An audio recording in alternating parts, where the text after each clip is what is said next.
Hey, it's Brandon Laws. Welcome to Transform Your Workplace. Today's episode is brought to you by Xenium HR.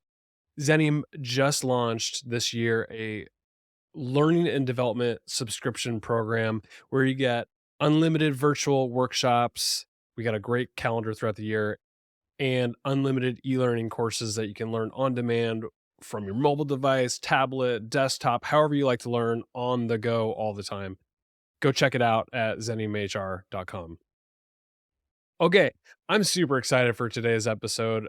For longtime listeners, you'll recognize this voice. Lacey Partipilo is here with me, a very talented colleague of mine who has been a regular on the podcast for a long time. And she got so busy, and I didn't want to burden her with coming on the show, but I did ask her to come recently, and we did an Ask Me Anything type of episode. You're going to get a lot of insights from her about how to structure an HR department, what skills you need to succeed in this modern work environment, misconceptions about the HR profession, core needs of businesses from an HR perspective, and just what she thinks from an overall impact and how she stays ahead of the curve when it comes to HR and people leadership. I really hope you enjoy today's episode. I had such a great time with Lacey, and I know you'll get a lot out of this episode. So let me know what you think. Connect with me on LinkedIn. Send me a message. I'd love to hear how you like the show. If you're just giving us a try for the first time and like what you heard, make sure to subscribe. We got tons of expert interviews going back 450 episodes, and they're all there for free. So enjoy the episode with Lacey Partipilo.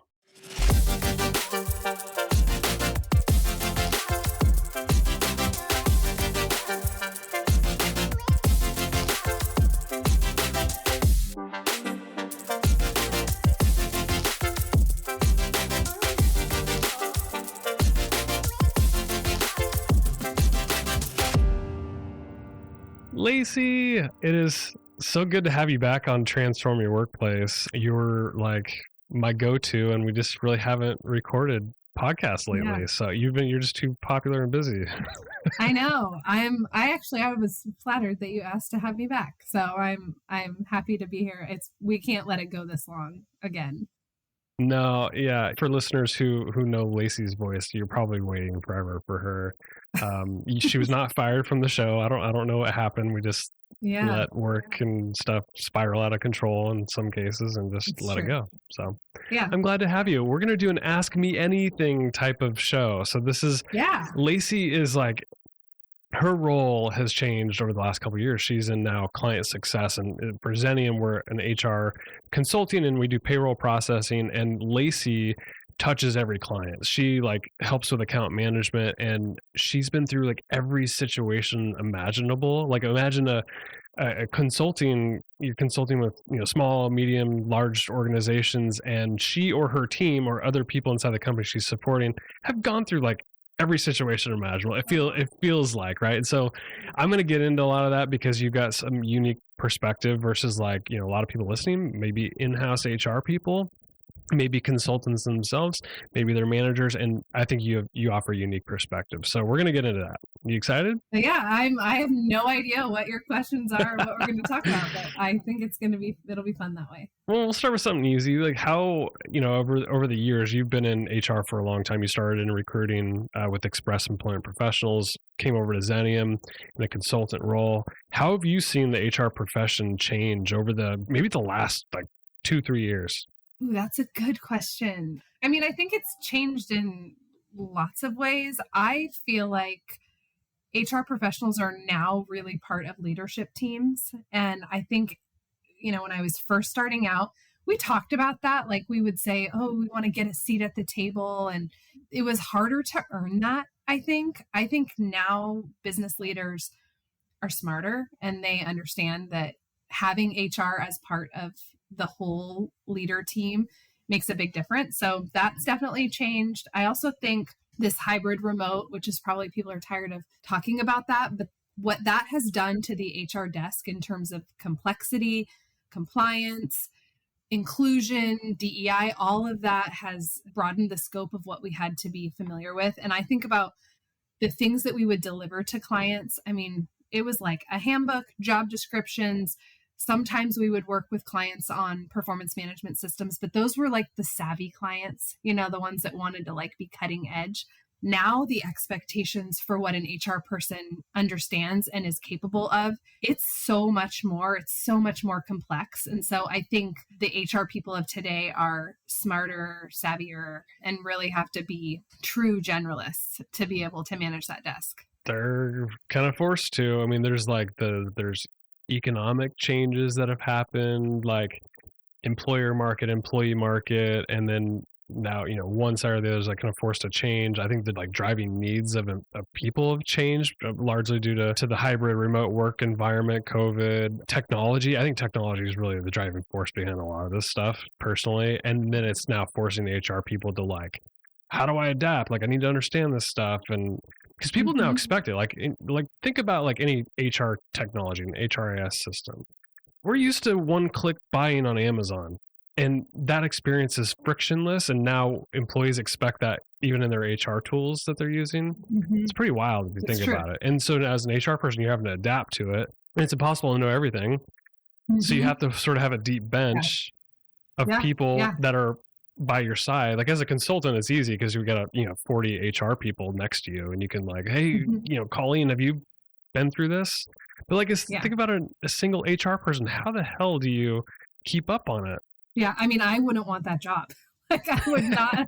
I tell people, I'm like, I would not want to be an internal HR person for that reason. And you think about the number of generations that are in the workplace too. So you've got these newer, really smart, tech savvy employees who have that expectation of the one-click process stuff.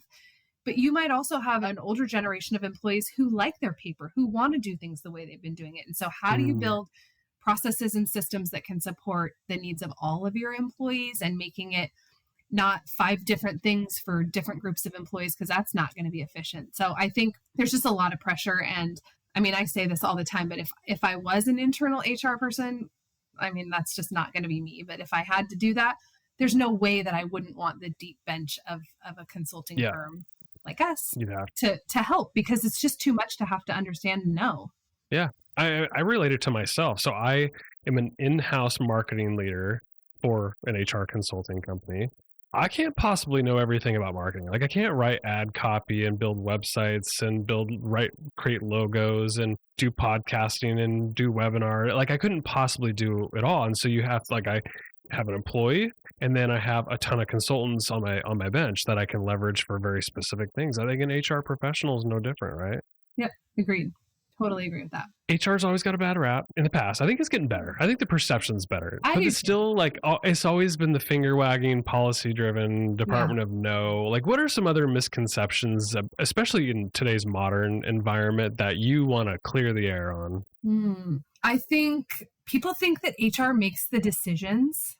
And so I think when policies change or people are let go from organizations, or maybe they're not let go from organizations, I think employees and sometimes leaders think that HR was making that call. And that's not ever the role that I've taken. I really see myself as an advisor and presenting options and risks. And if we do this, here's what's probably going to happen because I've seen it 5 times. Or if we do this, here are some, outcomes that we could have to be dealing with. So I think people think HR is the one who writes the rules and enforces the rules and makes the decisions. I don't think that's true all the time.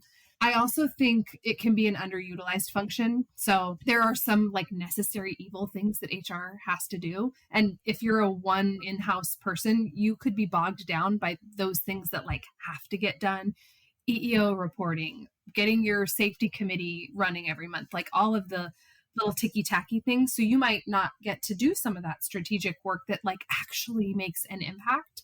So I think there's a misconception just around the value of the time that an HR person spends on different tasks. I don't know. I don't think I've ever had the experience of being told you're wagging your finger, because I just don't advise like that. And I think I'm a lot more comfortable with risk. Maybe that's a problem, because I've definitely been in situations. Yeah, you're a lot more comfortable. I know you are more comfortable with risk. Yeah. But you also provide options too, because there's no one answer. As policy driven as HR can be, at least from what I know, I'm a marketer. you tell me otherwise.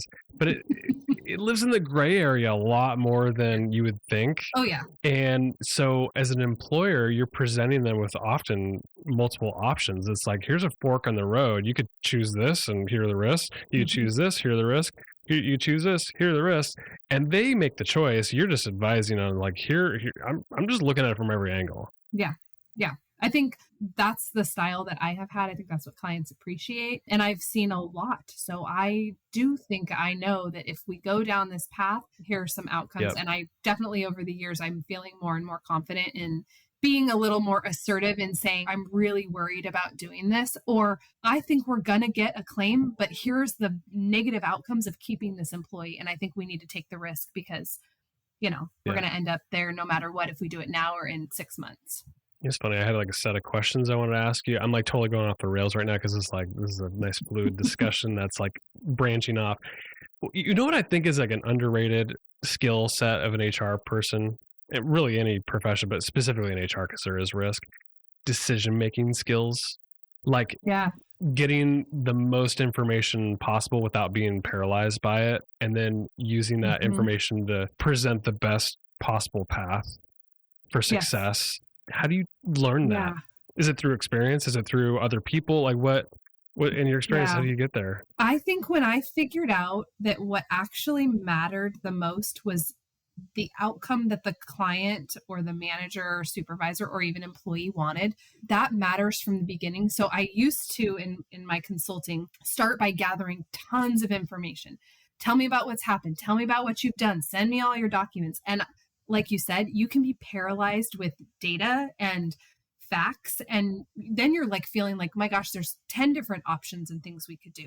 And I actually think presenting all of those can be overwhelming for a client that we work with. So when I figured out that I could actually get to a decision quicker and actually produce better outcomes by literally just asking this one question of, before we get started, I want to know, what is the outcome that you're hoping to achieve through this? Then we just like cut through all the crap, and we can still ask the questions about what are their risks and how long have they worked there and send me your documents. But I'm like looking at all of that through the lens of the best outcome for the organization. And sometimes I might say, I don't think we can get there. I think if we do that today, here's what's going to happen. But I feel like a couple things happen when you do that. One, the client knows that I care about what they want to do, that is actually the most important thing. And I think two, I'm going to try to create a path forward to get us there. If it's today, if it's in 6 months, however long it takes us to get there, that is like where my mind is thinking. I got so much better at this job. I built relationships quick. My clients trusted me. And I think that for a consultant or an HR person who's even internal, I think if you can flip the order of the way that you're getting to the root of what's going on, I think it makes a big difference.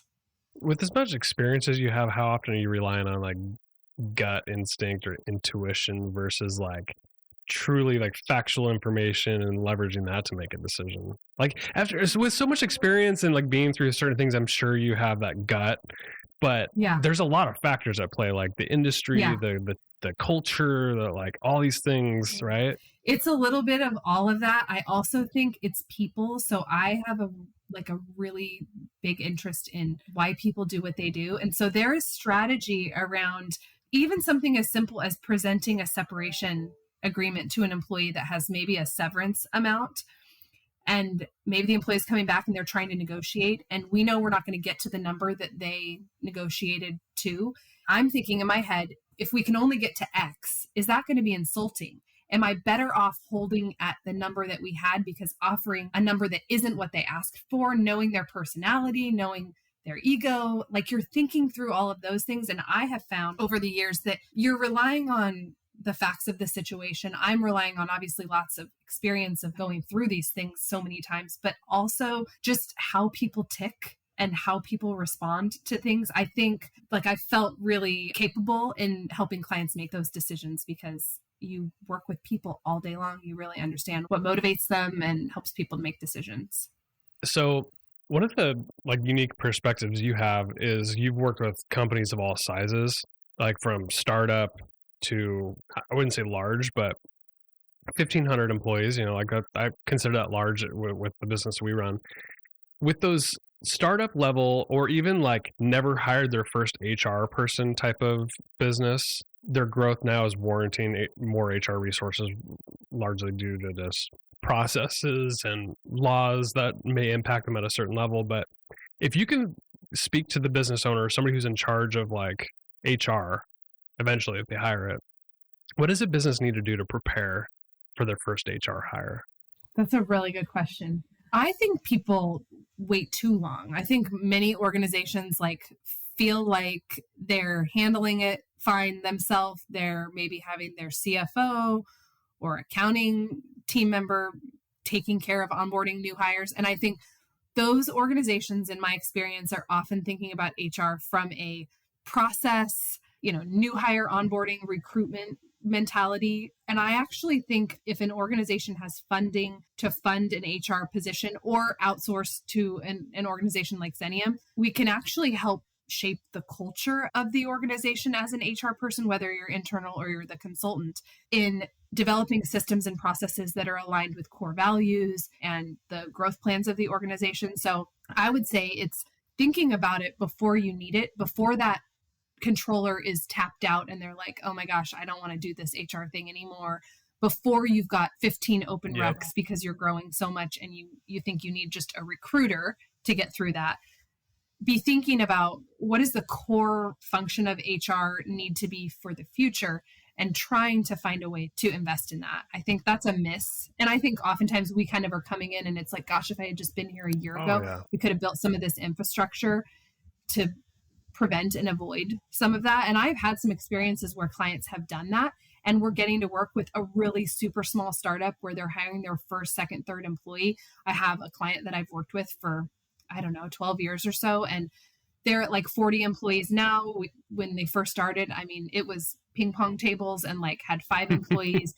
And to be able to see their growth and see some of the things that we got to work on in the early days that has they've been able to build on those things, it's super rewarding. And those are the places that are great places to work. They retain their employees. They've got good managers. They have high retention, that stuff.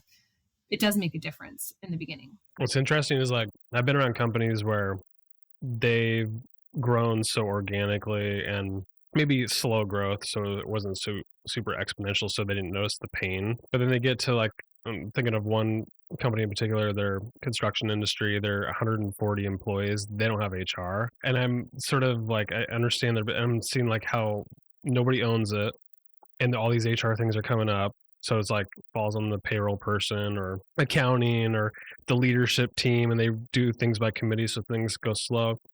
They don't have core values. Their handbook's probably way out of date. It's just a mess. Mm-hmm. And it's don't you just want to reach out to those people and be you really need somebody to own this, whether it's a consultant or you need to really invest in that first hire, because it can't necessarily be shared, especially early on. Totally. I hear it from my friends and people that are that I just interact with in the world that maybe aren't Xenium employees. I feel for them because I hear about how processes and different functions are managed. 140 person construction company. My head goes to risk first for an organization like that. It's a high risk industry. There's a lot of compliance and regulatory things that affect a business like that. And so if you don't have somebody owning it, the employee experience becomes disjointed too. So you've got, if I report to this manager, here's what my experience is. If I report to this manager, it looks like this. I think that's not, it's not what most business owners want. And usually it's not until there's a crisis or until there's maybe some turnover in the leadership team, because those people are I'm trying to be a working manager and I've got these HR duties on my plate too, and I can't get support when I need it, and there's no expertise. I'm out of here. And then that's when you have an owner saying, okay, maybe we need to look at this and evaluate it, because they've gotten by until now. And I think the organizations of the future, the ones that are going to grow, the ones that will survive through things like the pandemic, those are the ones that are investing in infrastructure and people that can be there when things are actually okay, and keeping things running to make the employee experience positive. That's the thing, is that it really comes down to employee experience at the end of the day. And problems will start bubbling up naturally if you don't address it early on. And then if you're not collecting feedback, if you don't have a feedback loop mechanism company-wide, I mean, one-on-ones and stuff, if they're even doing those, that's a good way to get feedback, but you sort of need this like ongoing mechanism to collect feedback and then make fly adjustments to the employees. And some of those things are like, they could be process. So being aware of like a broken process or like inefficient process or clunky or whatever, and that's ruining the experience. Like if you can know about those things in advance, you could get ahead of it and it could be so smooth for employees. Totally. One thing that's interesting to me right now, being in this client success role, that I've noticed there's a correlation for when teams here at Xenium are thriving and there's just positive employee experience.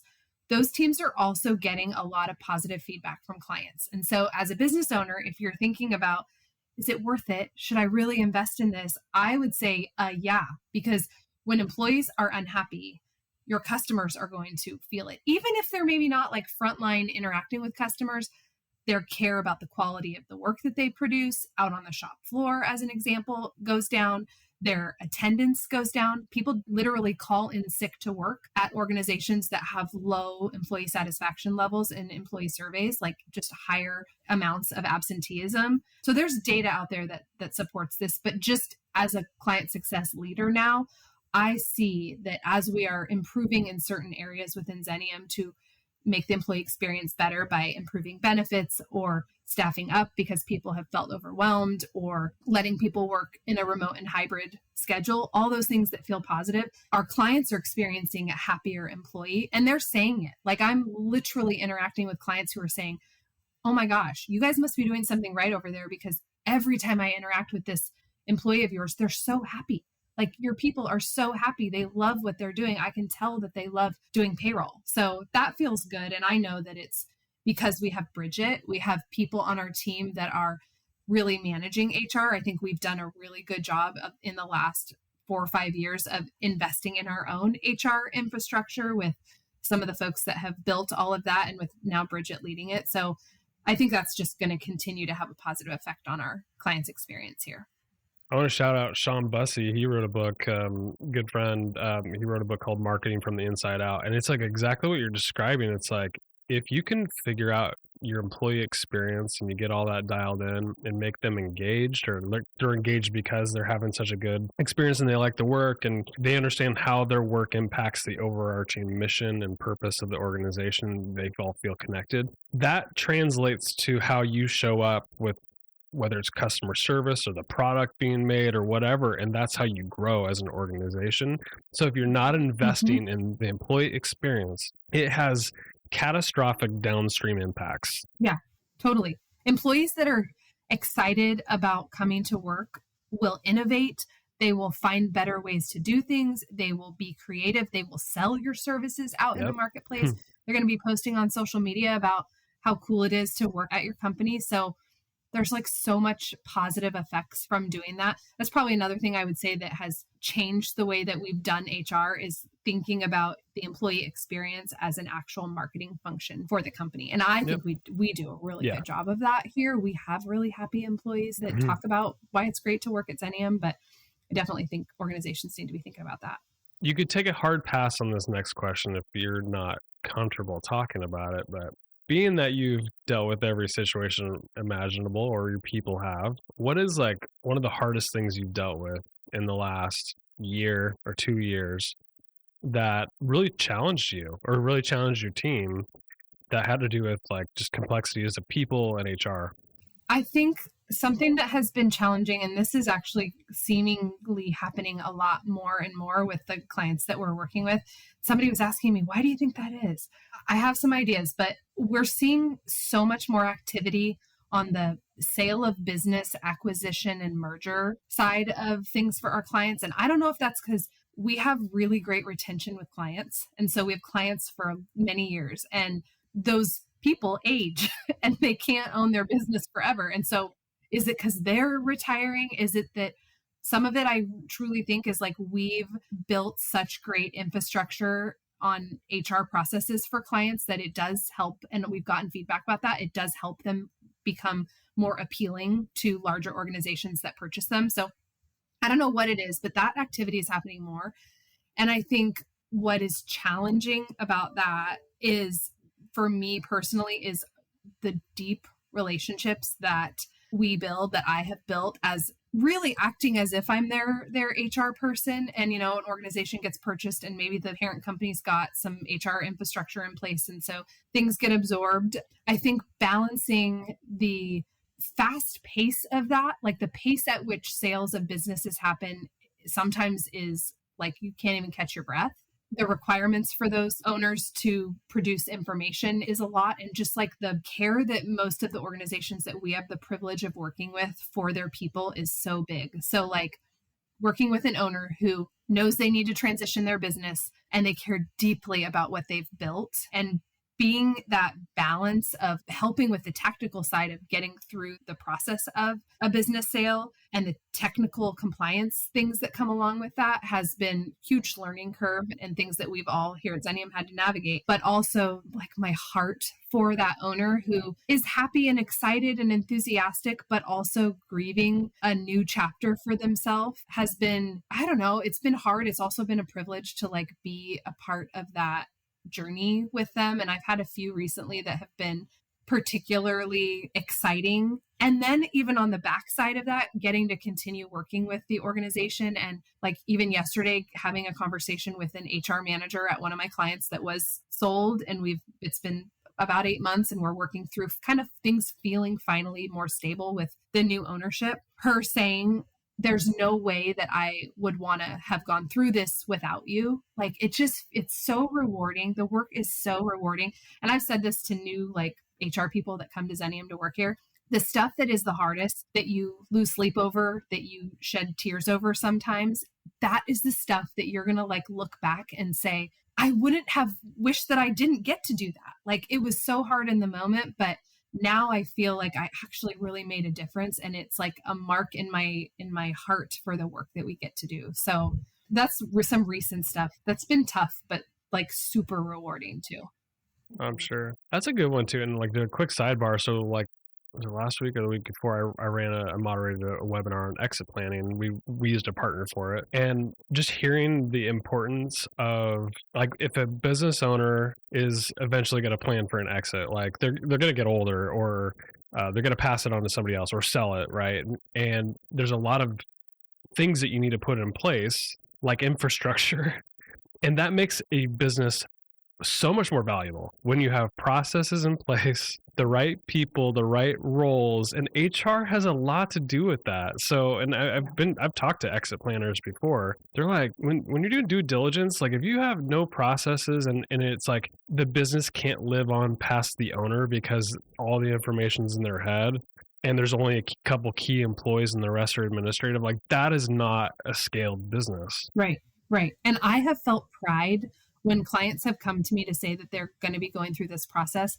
I know that the things that we have worked on, they're going to be able to be proud of, and they're going to be able to say, look at this stuff, look at our processes, look at our handbook. And there's not going to be any I's that haven't been dotted or T's that are crossed. And that feels really good. And literally have had business owners say, we believe that we were able to get a higher dollar value for our business because of the things that we had in place as a result of partnering with an organization like Xenium. So I'm proud of that. And that is like so many layers of people on our team that help put the whole piece and package together. But we've been lucky to partner with some really great companies that have gone on to sell, and we get the opportunity to keep working with those teams in different capacities. And that's cool because everybody's growing and learning at that point, which is what I love that.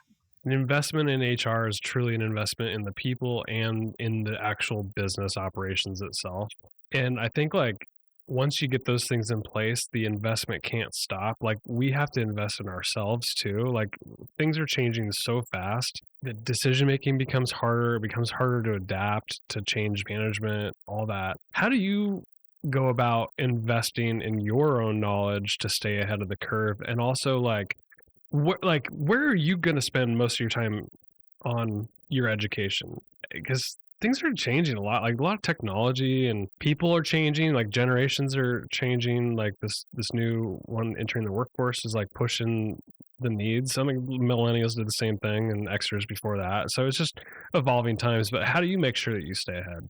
Yeah, I think one of the things that here at Xenium that makes this place unique is the variety and volume of work that crosses our desk just inherently creates a learning environment. So there are so many different things that happen in a given day that you can't help but learn. And so some of it I think really is like still on the job. Even after 17 years of working here, I'm literally learning on the job.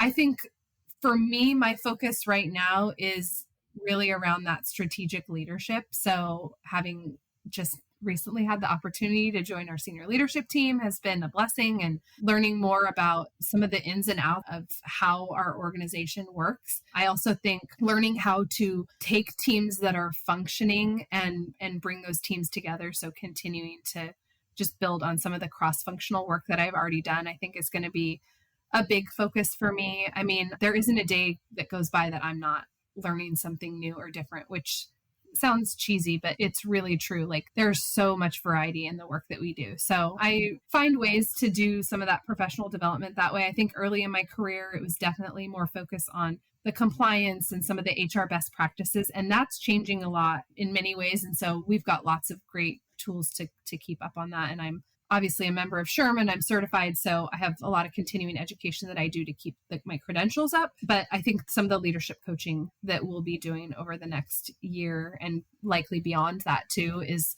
really going to stretch me in this new leader role to bring our teams together, because my role kind of sits in between every team. We were joking about that today. I'm like, I feel like I'm on everybody's team, but that's really what it feels like. So finding ways to bring people together will be part of my development, I think. Yeah. And I think that's in-house HR's role too, is to bring people together. Like they kind of sit on everybody's team. Like they're a layer that is really supposed to be connected to the employees and the employer, and not necessarily working for either one of them, but like bridging the gap. Yeah, that's probably why it feels comfortable, because being that HR person, like I'm used to doing those things. I also feel like I get this unique perspective of sitting on the client team, because the success of our clients is so important to me and really to everybody at Xenium. But hearing their voices, doing a lot of the work around getting feedback from them in the variety of ways that we do that, and leading that, bringing that and bridging that gap that we actually hadn't had that formal process or role before, and getting to create something from scratch was super scary. But I feel like we built some of the fundamental things, and now it's like, how do we take it to the next level and continue to influence and support our teams and our clients to be successful? All right, last one and I'll let you go. Where do you think things are going? Like what are some of the biggest trends? Maybe there's one thing or a couple things that are impacting the workplace that we as HR people, as leaders, as business owners, we need to prepare for?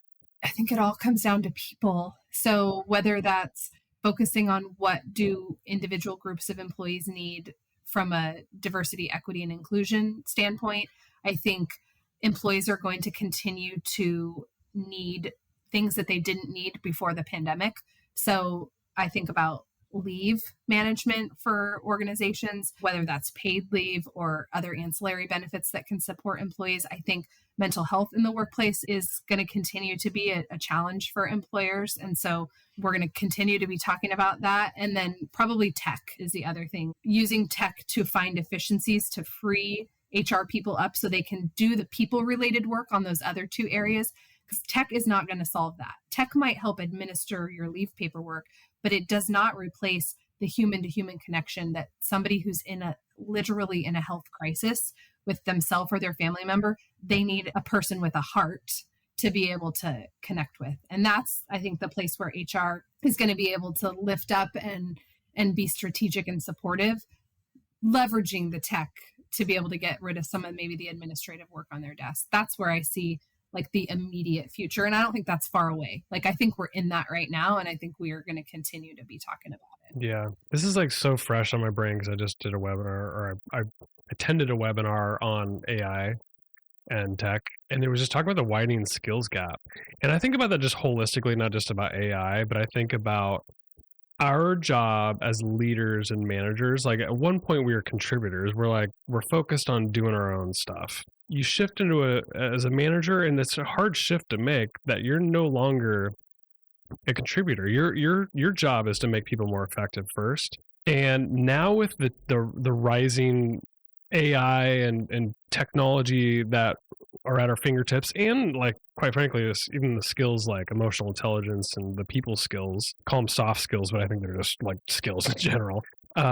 There's a gap there too, and so our job as leaders is harder because there's a widening gap between people that we hire, the candidates that are in the pool out there that we may have join our team. Like our job needs to be able to get people up to speed, learn those skills, and be successful. Like I think that's a hard job, and I think that's it's coming to fruition because of just the rise of technology and just the fact that we're so connected but isolated through these technology tools. Like we're Teams chatting and Slacking and whatever else. You're connected but you're not, and so I think it's just harder to get stuff done in some respects. Like harder to connect with people, get things done because we're human at the end of the day. I don't know what you think about that. I think about like the roles and traditional job descriptions that we've used up till today. And I think leaders are going to have to think about jobs in different ways in the future. And because of the skill gap and because of mental health issues in the workplace and because of the talent shortage that we have and that people aren't up to speed on tech where we need them to be, I think we're going to have to get creative. And I predict there will be more job sharing, more looking at hybrid type arrangements for employees where we can leverage the strengths of someone because they may be really good at one thing, but the expectation for even kind of that true generalist for an HR person, I think that's going to get harder and harder because if you think about it just in the generalist sense, the 6 or 7 things we had to know as a generalist 10 years ago, it's like 15 to 20 things now. And so I think it's just going to get harder and harder to find that resource, and jobs are going to be more like unicorns. So either folks are going to outsource like you've done with marketing because you've got your great video guy and you find people who can write copy. And so I could see that being an option, or creating functional jobs that work with people in, a couple different roles to create something that, creates the product or the process or the whatever to get exactly what you need. Because finding the unicorn might be harder. Yeah, I think so too. Well, Lace, this has been fun. I really enjoyed this. Yeah. It's been way too long since we've done this. I appreciate you letting me throw whatever I wanted at you, and you did a great job. So thanks for coming on. Okay. How can people connect with you? Do you want to invite people to connect with you on LinkedIn? I would love that. Yeah. So I'm on LinkedIn and people can connect with me over email too. Like I love talking about this stuff. So happy to connect with anyone that finds any of this fun stuff interesting. Good. And for listeners, if you want Lacey back, let me know. Because I'll have her on more regularly. Yeah. I used to have her on regularly. It was like, I feel like it was once a month, and then it just... I know. You got really popular. And so you couldn't fit me into your fancy schedule with some of these folks, but I will definitely be back soon. So we will get that on the calendar. I appreciate you, Lacey. Thanks for coming on. Yeah, same. Thanks. Hey, thanks so much for tuning in for today's episode of Transform Your Workplace. The content on this show is strictly for general information and educational purposes only, so that you can go transform your workplace in a positive way. The views, thoughts, and opinions expressed on the show are the guest's own and don't represent the views, thoughts, and opinions of either Xenium HR, the sponsor of the show, or me, the host, Brandon Laws. Additionally, Xenium HR or myself, Brandon Laws, doesn't endorse any guest, their business, or any organization they represent, so discretion is advised. We encourage you to work with a trusted advisor to find a custom approach that fits your organization's needs. Thanks for tuning in to today's episode.